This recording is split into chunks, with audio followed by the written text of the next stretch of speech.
ॐ श्री परमात्मने नमः। ॐ नमो भगवते वासुदेवाय। ॐ अज्ञानतिमिरान्धस्य ज्ञानाञ्जनशलाकया चक्षुरुन्मीलितं येन तस्मै श्रीगुरवे नमः। श्रीचैतन्यमनोभीष्टं स्थापितं येन भूतले स्वयं रूप कदा मह्यं ददाति स्वपदान्तिकम्।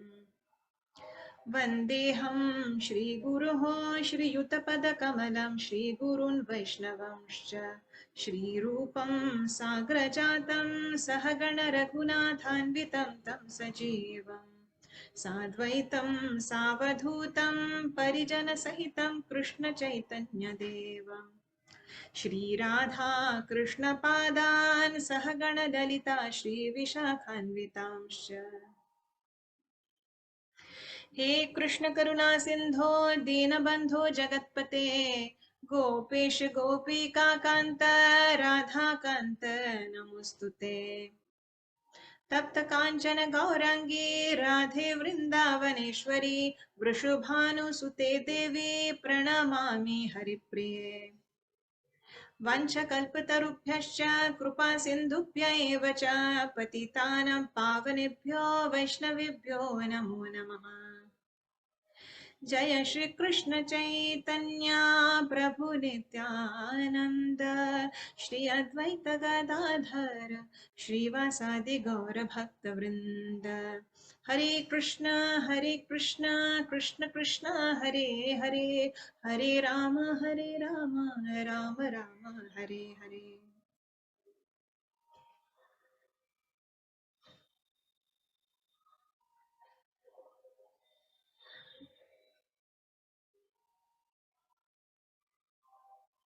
अनंत कोटि वैष्णव वृंद की जय।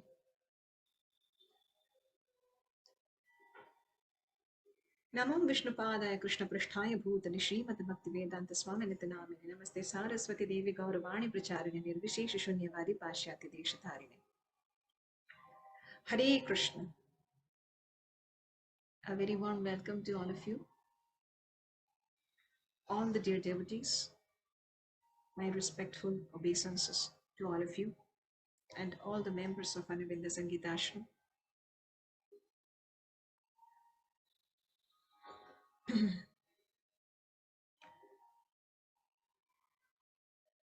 As we have started our journey of learning Bhagavad Gita as it is spoken by the Supreme Lord Himself. So, what is the need of learning Bhagavad Gita? In this material world, we have a lot many things to learn in different subject matters. There is no end of it. Then why to add another scripture to it? Such a voluminous book, such difficult shlokas to recite. Why? The first and foremost reason for this is Bhagavad Gita is the most effective spiritual science, or the theistic science, we can say.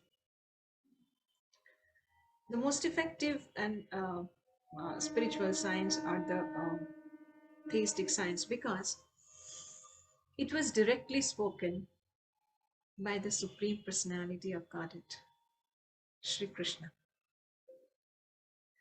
to his friend and disciple Arjuna. And Arjuna learnt it exactly the way Bhagavan wanted him to learn. And so we should follow in the footsteps of Arjuna and try to learn as he did. So now what is the proof of Shri Krishna's being the Supreme Personality of Godhead? And why should we read or study only the commentaries of Bhagavad Gita, where the commentators, all the great acharyas, accepted the fact that Shri Krishna is the Supreme Personality of Godhead? We see in all the Puranas, the Smriti Shastras and the Upanishads, Shrutis, all the Vedic scriptures establish this point that Shri Krishna is the Supreme Personality of Godhead. The Upanishads statements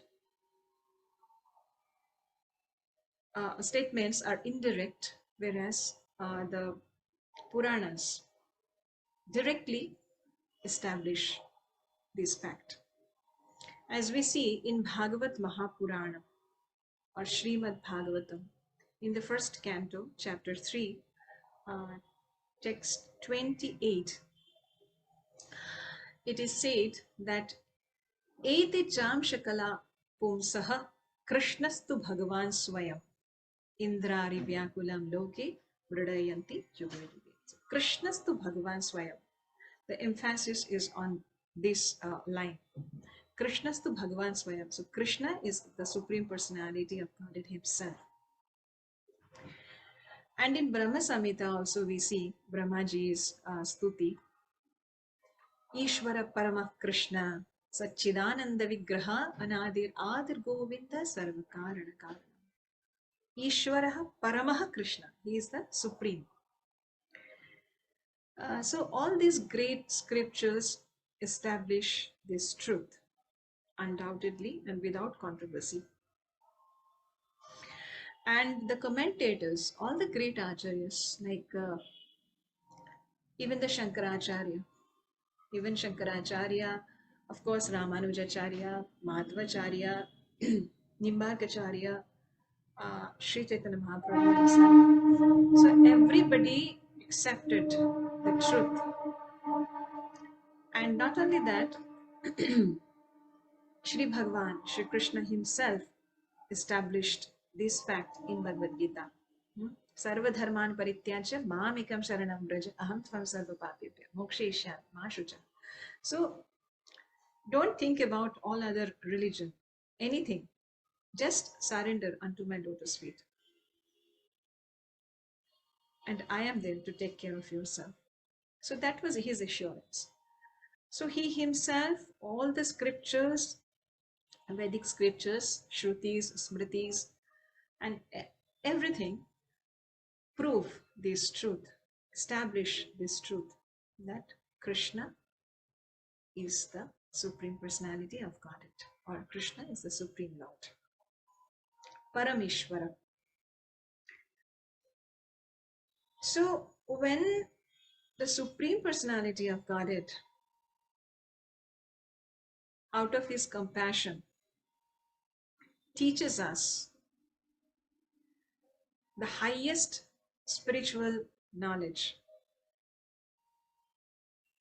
through Bhagavad Gita, then being an intelligent person, we must try to learn that according to our capacity. So we see Bhagavad Gita is also known as Gitopanishad, as it is stated that Bhagavad Gita is the essence of all the Upanishads. It is actually the essence of all the Vedas, the Vedantas, and all the Vedic scriptures.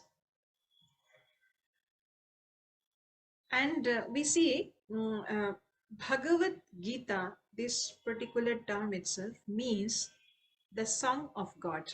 Bhagavat means God and song means Gita. Gita means song. So we see the rhythmic meter of the shlokas. They are so beautifully harmonic. and melodious as well as melodious if they are spoken perfectly, and they are set in a meter called anushtup or anushtup, and it contains 32 syllables in each verse or each shloka. Dharma kshetre kuru kshetre samaveta yuyutsava mamaka pandavaschaiva kim apurvata sanjaya. 32 syllables. Mostly a few shlokas are there in Trishtu, in chapter 11, in chapter 2, in chapter 11, and in chapter 18. We will see later. Originally, as we know, Bhagavad Gita was spoken in the battlefield of Kurukshetra, Dharma Kshetre, Kurukshetre. And Kurukshetra, as we know, is a very holy place. It is the land of the Kurus under their jurisdiction. And at the same time, we will see in when we'll study the first shloka in detail, but it is a very holy place, and it is said that it is the place of religion. That is why it is Dharmakshetra. So Bhagavad Gita, we say it is found as a part of the great historical epic Mahabharata, precisely in the Bhishma Parva of Mahabharata. And it has almost more than 1 lakh, probably 1,10,000 shlokas or something like that in Mahabharata. But in Bhagavad Gita, we see there are altogether 700 shlokas. The version that we follow mostly 700 shlokas, and they are divided in 18 chapters. And there is a prominent emphasis on Bhakti Yoga, Jnana Yoga, and Karma Yoga in six chapters. But definitely we can also find that the supremacy of Bhakti Yoga is thoroughly established by the Supreme Lord.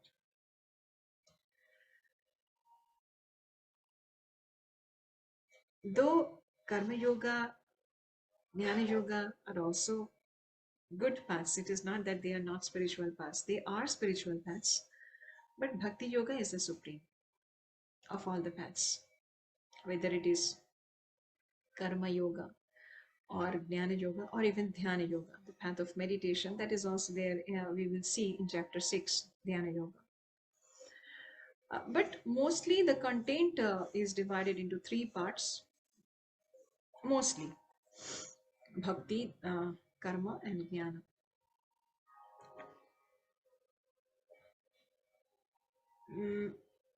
This was written by the great sage, the divine sage, Vyasadevaji. Krishna Dvaipayana Vyasa.